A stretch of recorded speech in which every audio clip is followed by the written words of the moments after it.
أحبابي، والله إن بلوغ العشر الأواخر من رمضان والله إنه لنعمة.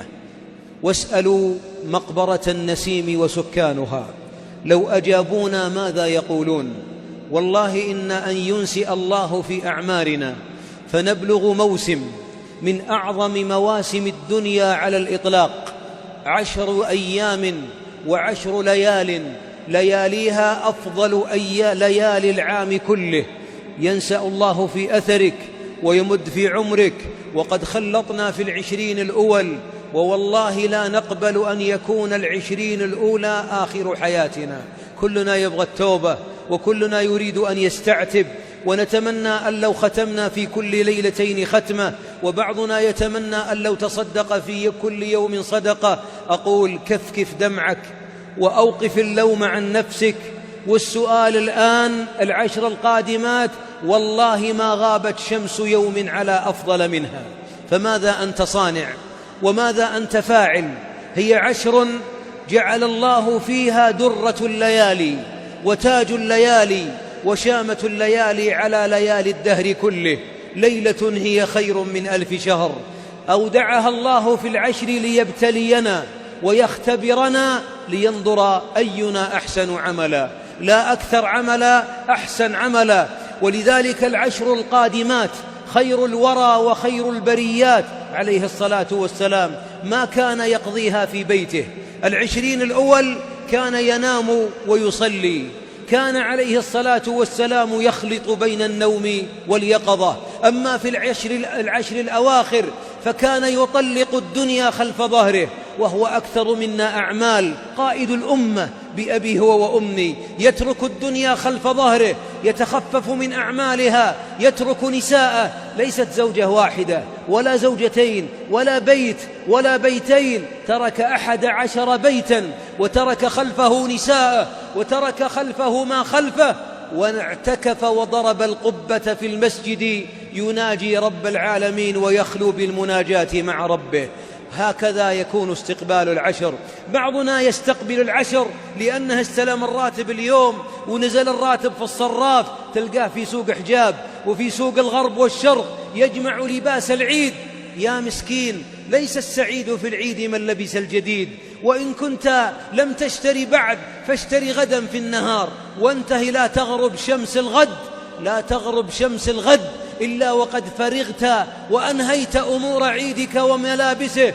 وما غروب شمس الغد يوم الجمعة إلا إيذان أن الكون ينتظر أفضل ليالي العام كله. أما أفضل أيام الدنيا فهي 10 ذي الحجة، أما أفضل ليالي العام فهي 10 الأواخر من رمضان. يا معاشر الأخيار، لن يستطيع أحد أن يستقبل ليلة القدر 83 سنة صيام وقيام وطاعات يعطيكها الله بقيام 12 ساعة. أي كرم هذا! تدري المحروم من هو؟ المحروم اللي بتمر عليه ليلة القدر وهو يصك الفناجيل ويصلح الدلال ويسولف أمام القنوات، أو يدور ويجوب مع أهله في الأسواق. ظالم لنفسه، عدو لنفسه، ضيع عمره. والله إن 10 هذه لا تعود، والله لا تعود إلا على الأحياء. هل أنا وأنت منهم في العام القادم أم لا؟ الله أعلم. لذلك اختم بخير، اختم بخير، فإن الله يغفر كل ذنب. والله لو ضيعت 20 الأولى، كل 20 ضيعتها بالنوم وضياع ورؤية مسلسلات ومتابعة مباريات وما قرأت قرآن وما سبحت، أبشرك الأمور طيبة. الله بلغك 10 هي خير 10، وهي أفضل 20 الأولى. القادم من رمضان أفضل من الماضي، القادم من رمضان في 10 الأواخر أفضل من 20 قبلها. فلا تعادي نفسك، لا تظلم نفسك. ولذلك أفضل ما يكون العبد في 10 الأواخر واقعا أن يتخلى عن الخلق. أشغلون الدنيا يا أخوان، أشغلون النساء والأطفال والجيران والناس والرايح والجاي والواتساب وتويتر وفيسبوك www والدخول في المواقع. يا أخي، ما آن لنا أن نتوقف عن هذا الهراء؟ أما نتوقف لنناجي الملك الديان؟ ألا نتوقف في بيته ونترك الدنيا خلف ظهورنا وننيخ مطايانا بباب ربنا؟ ربي اللي نوخ ببابه والله ما يطرده. يا أخي والله لو تنوخ عند رجال وهو ردي ويشوفك منوخ لك ليلتين أن يستحي منك، والله أن يفتح الباب ويعطيك طلبتك ولو أنها ما تكون. هذا بشر فكيف ربهم؟ ولذلك قال العلماء إن الاعتكاف سنة ثابتة مؤكدة أعظم سنية، أعظم من عمرة رمضان. وبعضنا يقول باخذ عمرة في رمضان، بيض الله وجهك، بس تدري أن الرسول صلى الله عليه وسلم ما اعتمر في رمضان؟ أتدري أن العمرة في رمضان لها مزية، لكن الحبيب صلى الله عليه وسلم ما اعتمر ولا عمرة في رمضان، ومع ذلك بعضنا يحرص على العمرة ويذهب إليها. طيب اعتكف الله يحفظك لو يوم. ولذلك قال العلماء إن الاعتكاف أقله ليل أو نهار، وبعض أهل العلم قال ساعة، والراجح ليل أو نهار. يعني يصح أن تعتكف من غروب الشمس، تفطر في المسجد إلى طلوع الشمس إلى أذان الفجر. هذا صعب يا أخوان. جب طعامك وجب شرابك وجب القهوة وجب مهيلة وجب العويدي وجب الفطائر وجب العصير وجب اللي انتبي، واقعد في الركن هناك، لا تخالط أحد، وطف الجوال الله يرحم والديك حتى تخلو بالله، ثم اجلس سبح اقرأ ادعو ابك سوي اللي تبي، اركع ركعتين ناجي الله. لا تلتفت للباب إذا غربت الشمس، إذا طلعت الشمس إن بغيت تواصل فحسن، وإلا فإنك كنت معتكفا ليلة كاملة. وأبشرك أن القدر ليلة القدر من غروب الشمس إلى طلوعها هي حتى مطلع الفجر. ولذلك المحروم والله. طيب ما تقدر في العشر الأواخر؟ طيب الخمس الأوتار، ليلة القابلة، ليلة 21 أو 23 25 27 29 على الأقل إذا لم تكن في العشر كلها. هذه الليالي اخلو بالله، اترك الدنيا، كفاك خلطة للبشر، ناجي ربي. يقول العلماء إن المعتكف في العشر، تدرون ماذا يقول؟ يقول يا ربي نوخت عند بابك وأنا رابط الرجل في بيتك، والله يا ربي لا أخرج حتى تعتقني من النار. الله أكبر. والله ما يربي ما يرد أحد، والله ما يرد.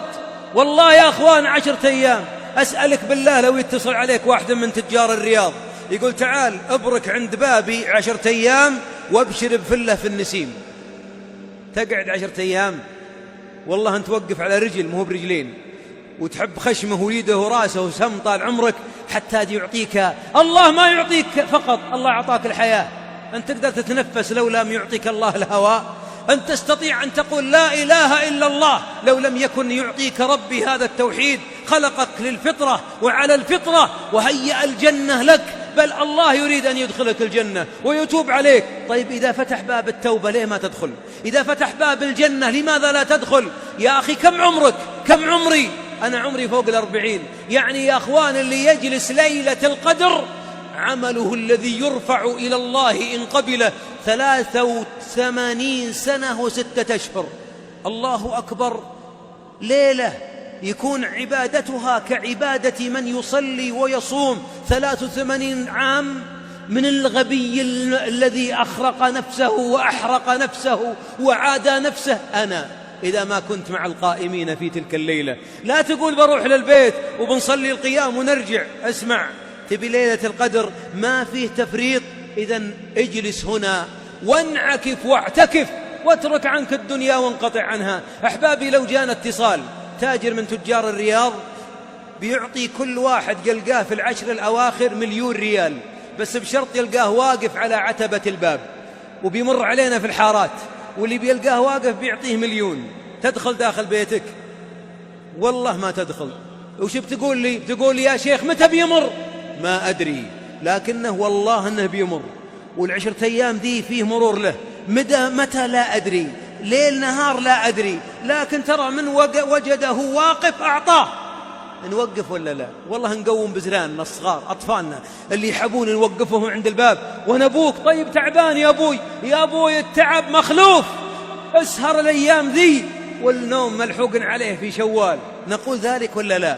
هذه ليلة القدر يا أخي، اعتكف فيها وملحوق على الدنيا يا أخي، توقف عن غث الدنيا يا أخي. خالطناها حتى أمرضتنا، جمعناها وتفلتت، تاجرنا وخسرنا ولا لا، ورحنا في الأسهم وراحت، الله يرحمنا وإياكم، والراتب ما فيه بركة، والعالم كل ما طقيناها عدله معهم انقلبت عوجة. يا أخي اجعلها مع ربي، والله ما تعوج، والله ما تنقلب عوجة. أنت تعدل وتسير، عد إلى الله، رتب خطواتك إلى الله. أحبابي لا تجرب، ربي كريم، الله عظيم، له في كل ليلة عتقاء من النار. راحت 20 ليلة، راحت كأنها شربة ماء ولا لا. أحبابي ما تلاحظون أن أسرع رمضان في التاريخ هذا الرمضان؟ والله ما مر على المسلمين رمضان أسرع منه. تدرون ليه؟ لأن العد التنازلي لرحيل الدنيا بدأ، ولأن السنة الجاية بيكون أسرع. لكن أنا طالبك لا تفكر ليه أسرع رمضان وليه بسرعة تنتهي لياليه. أودع الليالي طاعة. اللي منا قد ختم القرآن الآن 10 مرات، في شاب في النسيم ختم الزابلة قبل غروب الشمس، ستكون الختمة 10، كل ليلتين يختم. هذا في أفضل مني ومنك، هذا ما عليه من الليل والنهار، يسرع ولا ما يسرع، لأنه مع القرآن وفي بيوت الله. دعوة أحبابي أن نستغل ما بقي. واعلم والله وتالله إن أسعد صائم بالعيد أهل الاعتكاف في العشر الأواخر. لا ترى ما هو بس عدنا اللي ثوبه جديد، ولا اللي لابس له بشت، ولا اللي مطيب جميل، لا وربي أسعد من في العيد يأخذون جوائزهم وهم أهل الاعتكاف. وجوههم نور، أفئدتهم نور، دموعهم فيها، عيونهم فيها دمع. أما العين الأولى تدمع فرحا بنعمة العيد أن بلغناه، والدمعة الثانية شوقا على رحيل رمضان وحبا فيه. لذلك يا من يريد عام من أجمل أعوام عمرك، أقسم بالله أن 10 الأيام القادمة أجمل ليالي العمر. لكن ما هي بتقضيها على السواحل، ولا عند الريموتات، ولا مع زوجة رحوم حبيب وجميلة تحبك، لا وربي أن تخلو في هذه 10 بالله. كان عليه الصلاة والسلام في غار حراء شهر قبل أن يبعث، كان يتحنث في الغار، يترك الخلق. ما أجمل أن تنفرد بربك وتناجيه. أحبابي ترى بعضنا خايف من نفسه، ليه ما نقعد مع أنفسنا نصارحها؟ ترى بعضنا حتى مصارحة نفسه ما يقدر. أنت عندك عيوب الله يزينها، وعندنا أخطاء وعندي ذنوب الله اللي سترني بها. لماذا ما نخلو بالله ونقول يا رب كما سترتنا فاغفر لنا، يا رب أتينا إليك، يا رب عجلت إليك لترضى، يا رب اختم بالسعادة أجلي، واختم رمضان بعفوك. تصور الله يعطي الجنة في كل ليلة له عتقاء، يترك اللي معتكفين ويعطيها اللي في الشارع ولا اللي قاعدين عند القنوات ولا في الأسواق، يترك اللي وقفوا عنده وتركوا الأعمال وسكروا الجوالات. الله كريم حيي، إذا رفع عبده إليه يديه يستحيي جل وعلا أن يردها أو يردهما له صفرا. أسأل الله أن يستعملنا في طاعته، وأن يحبب إلينا الإيمان، وأن يزينه في قلوبنا، وأن يجعلنا ممن يعتكف بقلبه وببدنه وينقطع عن مشاغل الدنيا ليخلو بربه، يناجي ربه في ليال هي أعظم ليالي العام. هذه الليالي العظيمة التي هي حجة علينا، بلغناها والموتى ما بلغناها والمرضى في المصحات ما بلغوها. احمدوا الله على بلوغها، وانقطعوا عن الخلق وكونوا مع الخالق. وأبشروا يا أخوان، أبشروا، فوالله أن ربي عنده جنة عرضها السماوات والأرض. والله لو جمع الأولين والآخرين في درجة منها هي 100 درجة، والله لكانت الدرجة الواحدة أعظم سعة من الخلق كلهم. الله عفو، وذنوبك مهما بلغت، أقسم بالله مهما بلغت، لو أنها جبال السروات وجبال طويق، والله لو تدمع عينك في خلوة مع الله ليجعل ذنوبك كلها حسنات. الله أكبر، ما يعفوها فقط، بل ذنوبك اللي كانت تخيفك يجعلها هي بوابة الجنة لك.